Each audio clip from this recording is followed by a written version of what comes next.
Today, we're jumping into a detective story that's been unsolved for centuries. We're going to take a 1700-year-old mystery straight from the Talmud and crack it wide open using modern math. So how is that even possible? Well, it all starts with a very particular, kind of strange question. What happens when a bunch of thieves break into a wine cellar?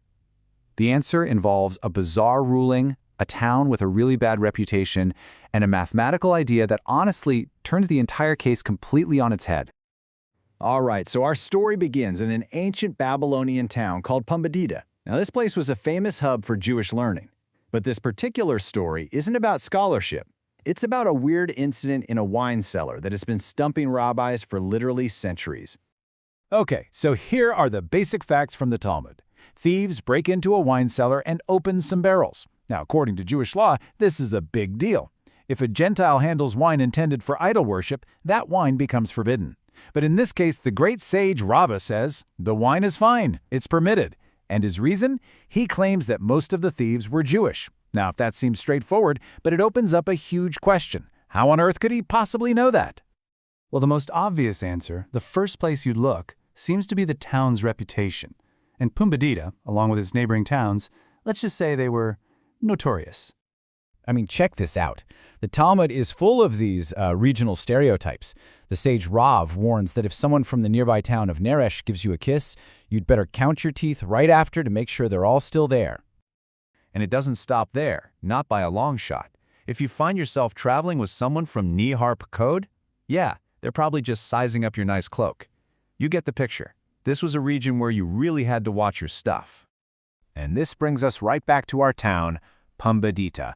The advice here is even more direct. If a Pumbeditan is on the road with you, you should find a different place to stay because he might just rob your room.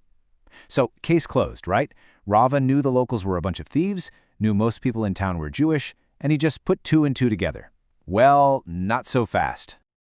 And this is where we bring in our secret weapon. This is where modern math comes in. By using a concept called conditional probability, we can see why this whole bad reputation theory completely falls apart. So what is conditional probability? Don't worry, it sounds way more complicated than it is. It's just the chance of something happening, given that you know something else has already happened. We write it as the probability of A given B. In this little formula, it's the key to cracking our entire case. So to see how this works, let's just invent our own version of Pumbedita with some really simple numbers, okay? Imagine a town with 100 people. 80 are Jewish and 20 are Gentile. Now, let's say that out of all 100 residents, 10 of them are known thieves. 6 of those thieves are Jewish and 4 are Gentile. With these numbers, we can now ask two very different questions. First, if you pick a random Jewish person, what's the chance they're a thief? That's P thief/Jew.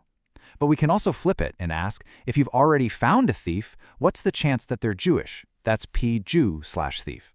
They sound almost identical, but trust me, the difference between them is everything. So, let's answer that first question. In our made-up town, only 6 out of the 80 Jewish residents are thieves. That's just 7.5%. But look at the Gentiles, 4 out of the 20 are thieves. That's a whopping 20%. So a randomly chosen Gentile is actually way more likely to be a thief in this town. This completely flips the stereotype on its head, right? But now for that second, absolutely critical question. Who are the thieves? If we just look at our pool of 10 known thieves, 6 of them are Jewish. That's 60%. And there it is. That's the paradox. An individual Gentile might be more likely to be a thief, but because the town is so overwhelmingly Jewish, the majority of actual thieves are also Jewish. So here's the crucial point, the absolute key to this whole thing. Just because most thieves are Jews does not mean that most Jews are thieves. Rava's ruling was based on the fact that most thieves are Jewish. That's P Jew/thief. But the town's reputation, all those nasty quotes, that's about the idea that Jews are likely to be thieves. P thief/Jew. And as we just proved, one does not logically lead to the other. The stereotype was a red herring. The mystery is wide open again. So if the town's bad reputation isn't the answer, where do we look now? Well, sometimes the answer isn't in fancy logic puzzles, but in the ancient text itself. It's time to become manuscript detectives. When modern scholars went back and looked at the oldest handwritten manuscripts of the Talmud, they found something incredible. The modern, printed books we all use have the word ganave, which is Hebrew for thieves. But in some of the ancient manuscripts, a different, much stranger word appears, shuare. In fact, in one manuscript, you can actually see where a later scribe crossed out this weird word and corrected it to say thieves. But what if the scribe was wrong? What if the original text never mentioned thieves at all? This word shuare seems to be what linguists call a hapax legomenon. It's a fancy term for a word that appears only once in an entire body of work, in this case, the entire Talmud. And because these words are so rare, later scribes would often get confused and replace them with a more common word that they thought fit the context. This could be our smoking gun. So, if the people who opened the wine weren't thieves, who were they? Re-examining this one strange, forgotten word builds a completely new theory that solves the Pumbedita puzzle once and for all. And here is the breakthrough. Scholars now propose that shuare isn't some rare word for thief at all. It's probably derived from the common Aramaic word shayara, which means a traveling caravan. This means the culprits weren't local criminals, they were members of a caravan. And all of a sudden, everything makes perfect sense.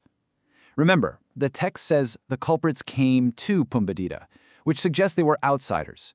If they were part of a traveling caravan, and Rava knew that most caravans in that part of the world at that time were Jewish, his ruling is perfectly logical. It had nothing to do with Pumbedita's bad reputation. It was about the identity of the travelers. The puzzle just clicks right into place. So there you have it. A combination of conditional probability and careful manuscript analysis completely solves a 1,700-year-old Talmudic mystery. It really makes you wonder, doesn't it? What other ancient puzzles are just sitting there, waiting for us to look at them with the right modern tools? What should we investigate next?